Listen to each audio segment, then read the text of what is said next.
Assalamualaikum warahmatullahi wabarakatuh. Apa kabarnya teman-teman? Berjumpa lagi dengan Bu Wiwi dalam pelajaran IPA. Hari ini kita masih di tema yang sama, yaitu tema selamatkan makhluk hidup. Kompetensi yang akan kita pelajari adalah pelestarian hewan dan tumbuhan. Silahkan sebelum kita mulai pelajaran hari ini, kita awali dulu dengan membaca basmalah dan doa menuntut ilmu.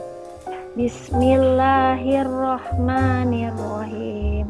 Rabbi zidni ilma warzuqni fahma. Amin.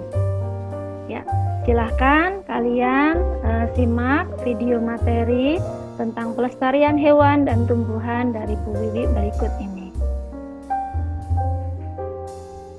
Nah, pelestarian atau disebut juga dengan nama konservasi adalah usaha manusia untuk melindungi hewan dan tumbuhan dari kerusakan untuk menghindari dari kepunahan.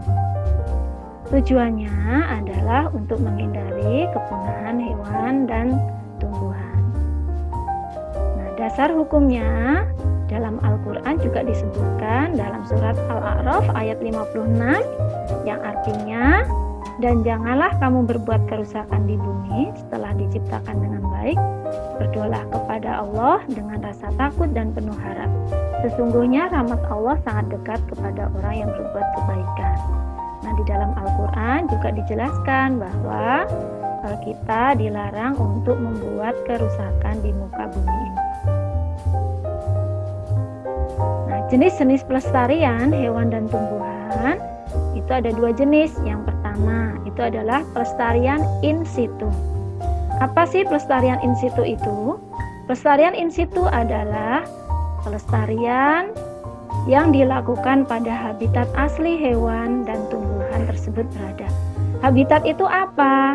Nah, kalian pernah belajar ya tentunya di kelas 3 atau di kelas 4. Habitat adalah tempat hidup atau tempat tinggal hewan maupun tumbuhan. Nah, contoh pelestarian in situ adalah Suaka Marga Satwa, hutan lindung, dan taman nasional. Yang kedua adalah pelestarian ex situ. Apa sih pelestarian ex situ itu? Adalah pelestarian yang dilakukan di luar habitat aslinya. Contohnya adalah kebun binatang, taman safari, dan kebun raya. Kenapa disebut ex situ? Contohnya kebun binatang Ragunan yang ada di Jakarta. Nah, gajah Sumatera atau harimau Sumatera aslinya dari Sumatera, tapi dikembangbiakkan di Jakarta, yaitu di kebun binatang Ragunan. Di taman safari juga ada misalkan, contohnya unta. Unta harusnya habitatnya di Arab Saudi atau di Australia. Kenapa bisa ada di Bogor di taman safari? Nah, itu adalah contoh pelestarian ex situ.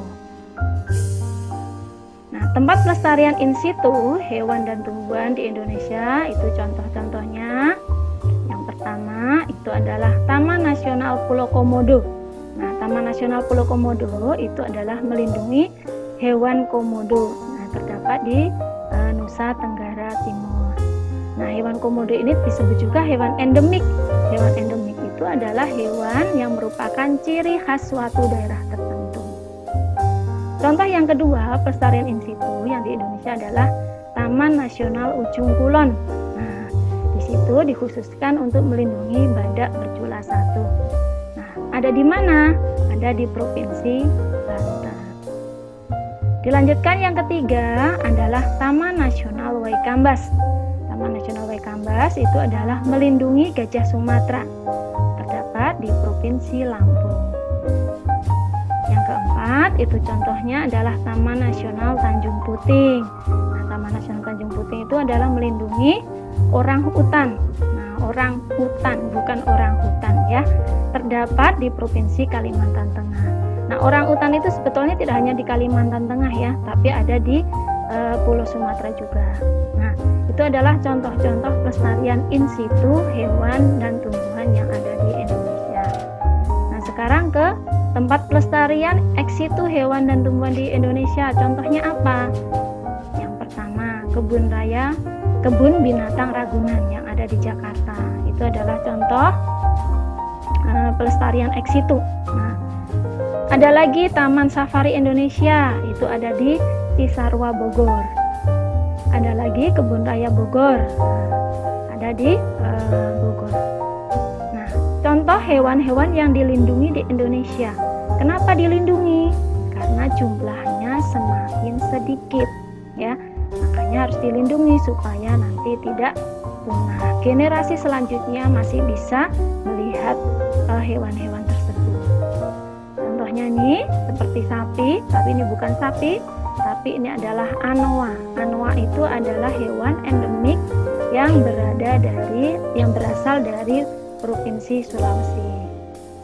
Yang kedua, ini adalah burung cendrawasih. Burung cendrawasih ini karena bulunya sangat bagus sehingga disebut burung surga. Ada di mana? Ada di Provinsi Papua.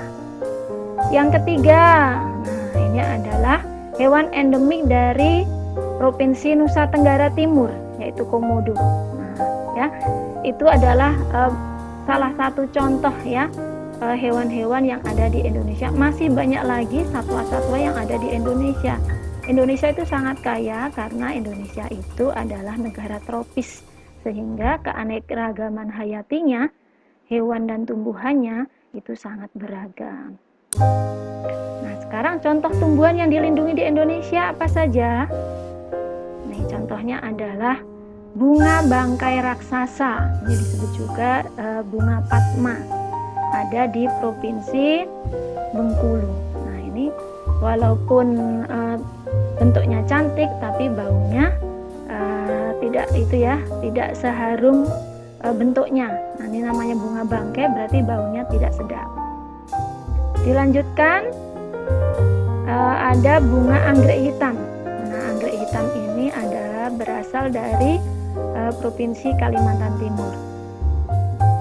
Dilanjutkan, ini ada edelweiss. Nah, edelweiss itu adalah tumbuhan khas yang adanya di puncak gunung. Jumlahnya semakin sedikit karena banyak pendaki gunung yang mengambil tumbuhan tersebut. Ini gambarnya seperti ini. Ya. Kita lanjutkan. Ya, kalian sudah melihat materi-materi yang sudah Bu Guru sampaikan. Nah, sekarang saatnya kalian latihan soal. Silahkan kalian salin soal dari Bu Guru, disalin dalam buku tulis tematik, kemudian dikerjakan di buku tulis tematik.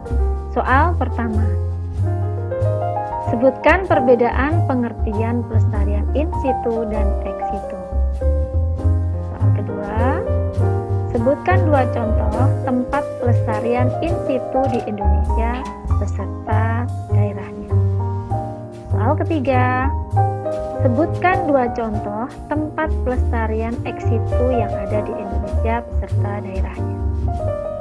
Soal keempat, sebutkan satu contoh hewan dan tumbuhan yang dilindungi di Indonesia beserta dengan asal daerahnya. Soal terakhir, apakah usaha yang bisa kamu lakukan untuk melestarikan hewan dan tumbuhan di Indonesia supaya tidak punah? Nah, soalnya cukup 5, silahkan kalian kerjakan. Kalian simak kembali video materi dari Bu Guru. Nah, untuk pertemuan hari ini Bu Guru cukupkan sekian. Kita tutup pertemuan hari ini dengan membaca hamdalah dan doa kafaratul majlis. Alhamdulillahirabbil alamin. Subhanaka Allahumma wa bihamdika asyhadu alla ilaha illa anta astaghfiruka wa atubu ilaik. Wassalamualaikum warahmatullahi wabarakatuh.